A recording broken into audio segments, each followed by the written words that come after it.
So while I was at it, replacing the front input shaft seal, I'm going to do the rear output shaft seal. So I've got my drill bit and I'm going to drill 2 small holes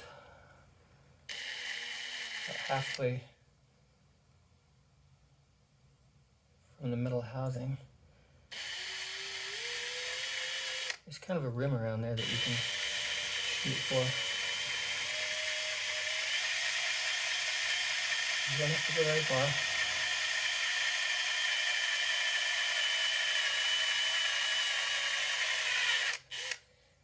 Just as you feel it start to go through, you back off, slow down, and kind of ease it through so you don't start drilling into the case.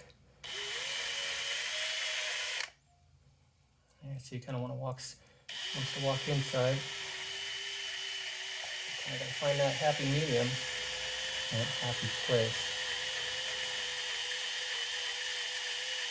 Just go nice and slow. Hope my head wasn't in the way.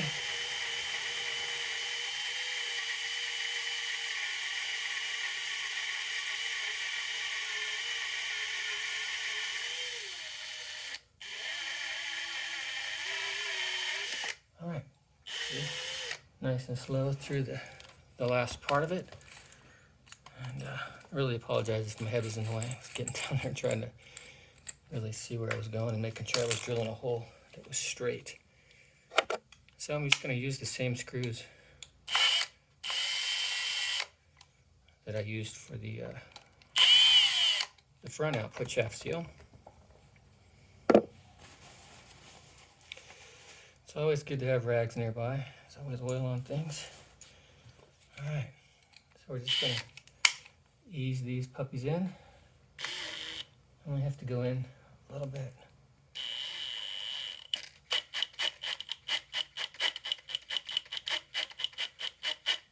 And see how I went in? Just incrementally. Not to want to go too far and hit the inside of the case. I'm just watching the screw. You only need to go in about, 1/8 inch or so. Okay, so now I've got to grab the handy dandy channel locks and make sure my camera's gonna hold steady. Okay, and then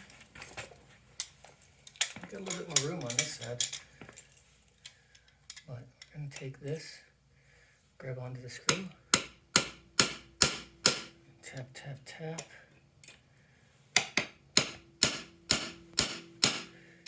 Oh, this one's in. Oh, this one's in there a lot tighter. Rip the screw right out. Oh no. Well, I did come prepared for that.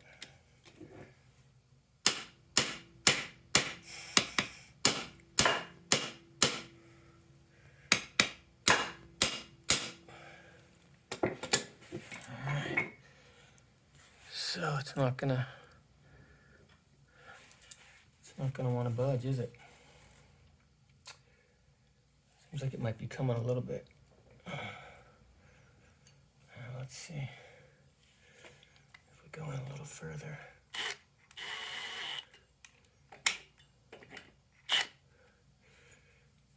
And this one, maybe I wasn't in far enough.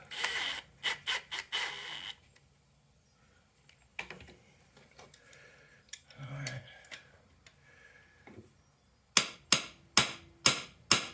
Yeah, this seal's just not in an oil bath all the time, constantly, so it's going to be in there a little bit tighter. So maybe this one.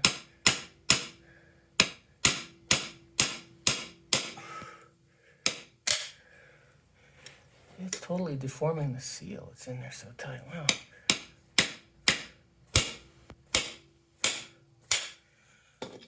Okay, so that did what I thought it was going to do. So now, plan B. And that couple bit bigger screws. That's all I got for now. And then I might just have to go and try and pry it out from the inside.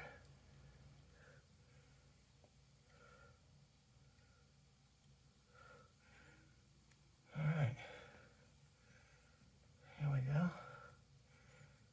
Those kind of just reamed out the hole.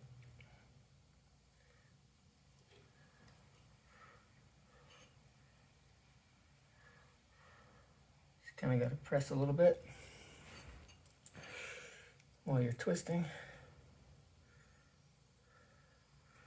All right.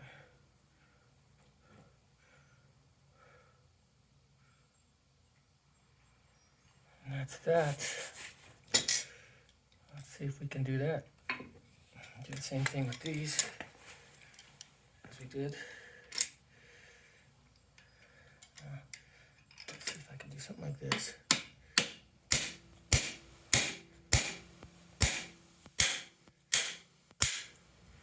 Alright, so that's not going to work either.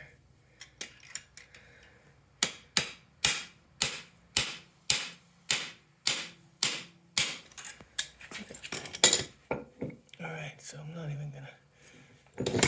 even gonna try to make that work. I've got this seal puller that I've seen other guys use in different videos. So I'm gonna be giving that a shot. I've used this in other jobs and kind of bent that tip a little bit, so just got around to bending it back. Okay, so how these are meant to be used is, grabbing the inside like so, and just prying around the edge. Oh, yeah. See? And that's working. Just want it to come out nice and evenly, like that.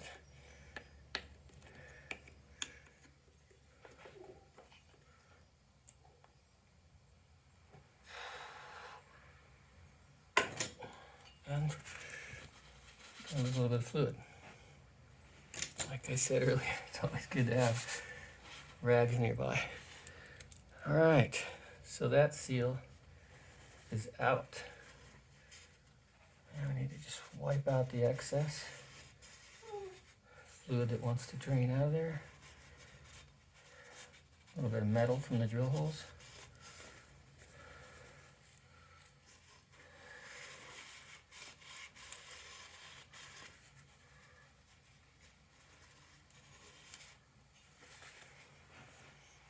And then once over with a clean rag.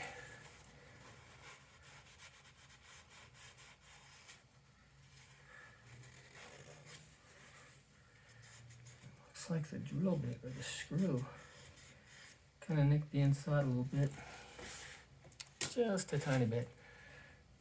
So I just take some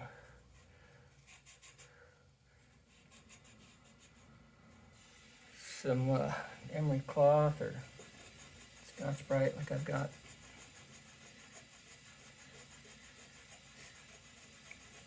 Give it a little rub so there's no burrs to damage the seal, and then call it good.